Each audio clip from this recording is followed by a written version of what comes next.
Hey, how are we doing today, guys? So today I wanted to just go over 10 tips and tricks for the Tab S7. I've been using it for a few months now, and some of these tips and tricks will apply to Samsung phones as well as older tabs and the Tab S7 Plus. So let's go ahead and get straight into it.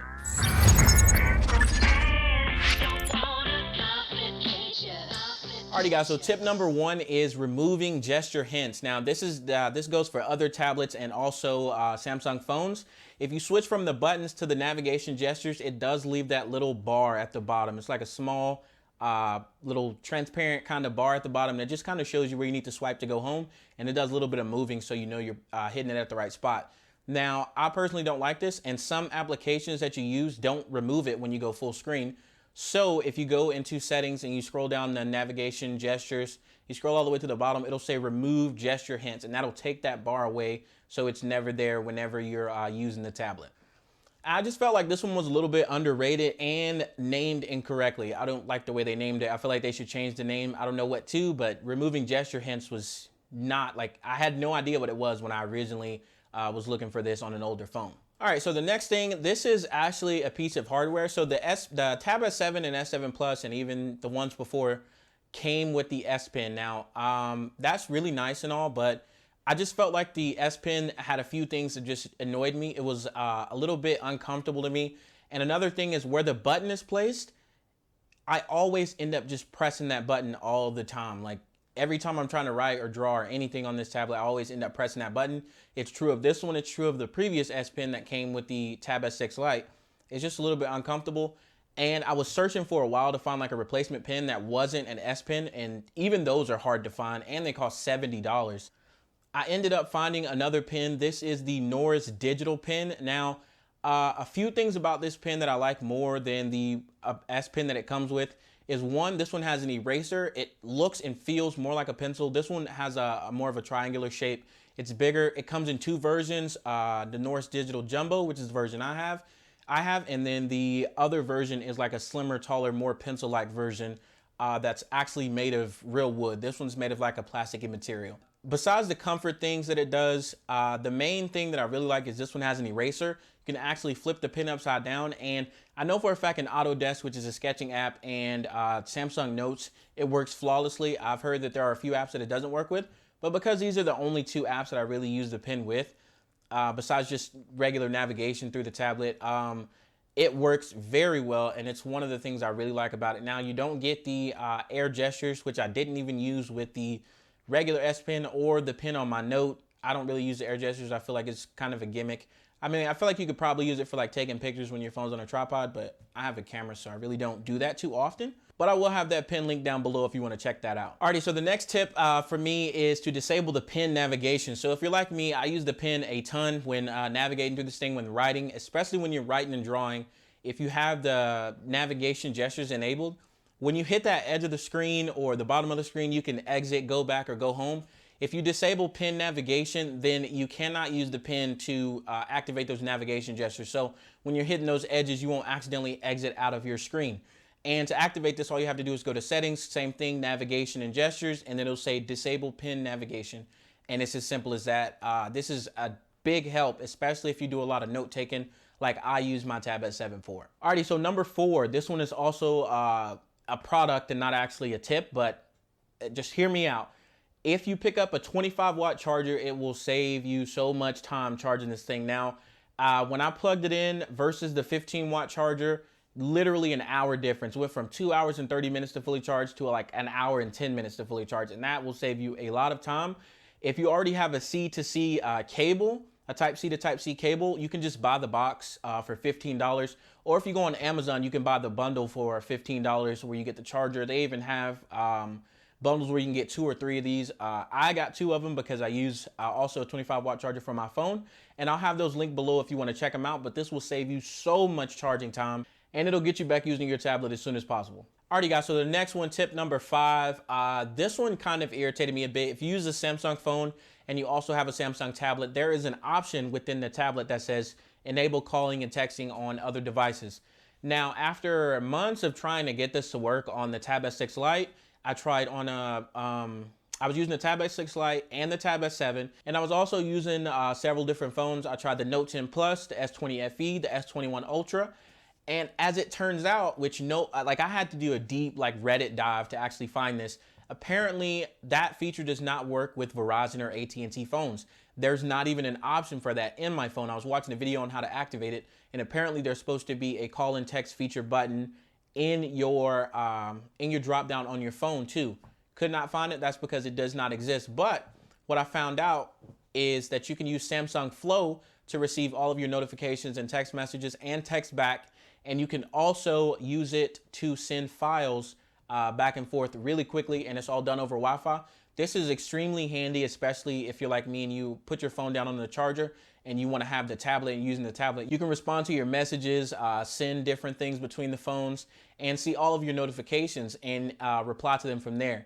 This also works on your PC, so if you want to connect Samsung Flow from your phone to your PC, maybe while you're gaming. I have two monitors, so I have Samsung Flow in the bottom. I can see my messages, notifications without having to pick my phone up, and that makes it super easy to just know if I have an important text or anything like that coming through.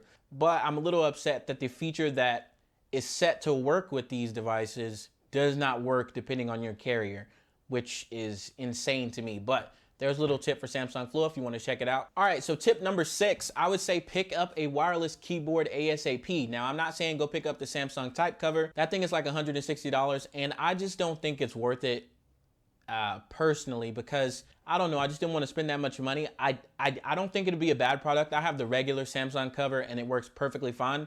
I would get the Type Cover if it was cheaper, maybe if I found a used version, but right now I just got me like a $20 Anker keyboard, and I'll have that link down below if you want to check it out. It's almost the same length as the tablet is when it's in landscape mode, but it definitely serves a purpose because typing on this thing is not easy. Like, I have really long thumbs. I have really long fingers in general, and reaching the middle of the keyboard is like insanely hard. Now, if you're gonna be doing a lot of typing, note-taking, emailing, social media, typing, anything like that, Twitter, I would suggest you go ahead and pick up a little keyboard. I'll have the one I use linked down below, but it is a definite must if you're going to be using this tablet for any of those reasons. So tip number 7 will have to be disabling finger drawing in Samsung Notes. Now, if you just go ahead and go into the Notes app and you open up a blank canvas and you go ahead and hit those 3 buttons at the top, it will say disable finger drawing, and this just allows you, whenever you're writing or drawing with the pen, it doesn't detect any finger inputs or maybe even from the side of your hand, so you don't have to worry about when you're sliding through the page and stuff, or if you're like your hands are really close to the screen, you won't have to worry about those inputs where you have to go back and erase where you accidentally drew on the screen. That is a really big one. I was finding that really irritating, and I'm glad that they included that. So tip number 8, this is also for Samsung Notes, canvas lock. So if you're writing and you have that continuously scroll page and you don't go side to side, you can easily end up swiping and moving the screen up and down out of your area over and over again. I know I did this a ton of times. If you enable canvas lock, same way you do the disable finger drawing, or no, this one's different. It's right up at the top. It's just got a picture of a screen and a little lock.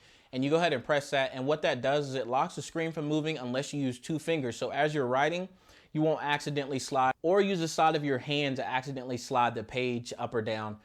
This is definitely another one of those invaluable tips if you plan on doing any type of note-taking or writing or drawing in the Samsung Notes app. It stops all that extra movement, and it just makes it a lot less annoying, because without those 2 features enabled, writing in Samsung Notes does get a bit annoying unless you're just, you know, opening it to jot something down really quick. All right, so the next thing I'm gonna talk about is edge panels. I don't use this too much on my phone just because I feel like I don't want it to take up the extra real estate. Edge panels is this little smart panel on the side where you can pull just from the side and it'll open up these different tabs. Now, all of them I don't use too much. Tools is one of them that I wish had better tools in it. Actually, I just wish it had better tools. Like if there was a small calculator or something like that, it would be much more invaluable.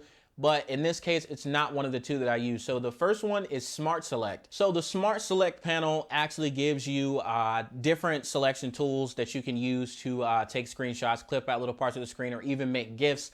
But one of my favorite ones within this is the pin to page tool. So you would just cut out a small image, or any size image, and it will pin like a smaller image on the side of the screen so you can move it, look at it. And this is invaluable if you're trying to draw. So if you're trying to draw, you can just pick a reference image that you want to use with that tool, and then you just pick that image, cut it out, and it'll automatically pin it to the side of the screen.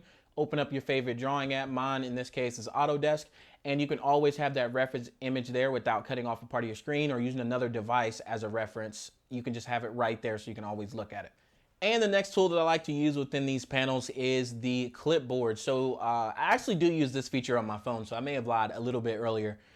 So the clipboard just has a long, and it's an easy way to just pull it off from the side, go over to clipboard, and it'll have just like the last 20 or 30 things you've copied or anything you've taken a screenshot of, and you can instantly just pick it out, share it, look at it, whatever you want to do with it. And those are the two things on the edge panel that I really, really like. Alrighty, so the next thing I really like on the Tab S7, not personally for me because I have extra monitors, but this is invaluable if you want another display for your laptop or for your computer, but you don't need it all the time. So if you go into your quick tools at the top, you go ahead and slide down and you select second screen. That allows you to use your tablet as a second monitor for your computer wirelessly. So I didn't get to use it on my computer because my computer does not have Wi-Fi, and it does not work if your computer is hardwired and it's the same network. I'm not sure why that doesn't work even though it's the same network. If you guys know, make sure you comment down below and let me know. But I went ahead and connected it to a laptop, and it's super invaluable, especially if you want to have this on the go. Say you're have some homework to do and you're not at home, or you're maybe out of town or something like that. You can always just pull this second screen up. One of the main things I use my second display for is like when I'm copying something, not like copy and paste, but when I need to take notes on something, or if I want to watch a video or something like that. This is perfect for that. And it has two different modes. So it has a mode for like gaming, and it has a mode for video watching so that it can have that lower latency and stuff. And it works really, really well. You can use it as a duplicate display, or you can use it as an extended display. Your Windows computer will detect it just like it was a display that's actually connected to your computer via HDMI or DisplayPort. Now there's a little bit of latency, but definitely not enough to make this unusable. This is completely usable, and it's a great feature. I'm glad that they added it in there. Alrighty guys, and that is the end of the video. If you have any questions, make sure you comment down below. If you want to see any more videos like this, please consider subscribing to the channel. And if you did like the video, please consider leaving a like down below. Thank you so much for watching. Take it easy.